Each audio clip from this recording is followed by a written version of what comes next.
मित्रांनो, जेव्हा तुम्ही Googleवरती एखादी वेबसाईट हिट करताय किंवा एखाद्या शॉपिंग ॲप्लिकेशनवरती एखाद्या प्रॉडक्टवरती क्लिक करताय, तेव्हा ऑटोमॅटिक तुम्हाला तुमच्या रिक्वेस्टनुसार त्या प्रॉडक्टची डिटेल तुमच्यापाशी फेच होते. तर ही गोष्ट कशी शक्य असते? तर त्यामध्ये एक इम्पॉर्टंट कॉन्सेप्ट यूज केलेला आहे क्लायंट आणि सर्व्हर कम्युनिकेशनमध्ये, ती म्हणजे रेस्ट एपीआय. तर आजच्या या व्हिडिओमध्ये आपण 30 सेकंदामध्ये रेस्ट एपीआय कॉन्सेप्ट समजून घेऊया.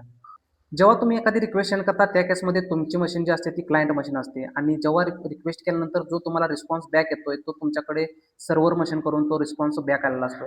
तर या केसमध्ये क्लायंट आणि सर्व्हर जे आहे कम्युनिकेशन होत असतं आणि यामध्ये जो मीडिएटर यूज केला असतो तो म्हणजे रेस्ट एपीआय. तर यामध्ये रिक्वेस्टमध्ये समजा तुम्ही google.com जर एखादी वेबसाईट यूज केली असेल तर ऑटोमॅटिक तुम्हाला ती URL जी आहे ती ॲज अ म्हणजे रिक्वेस्ट तुमच्या सर्व्हरला जाते आणि सर्व्हरकडून त्याचा जो रिस्पॉन्स आहे तो बॅक क्लायंटला येतोय.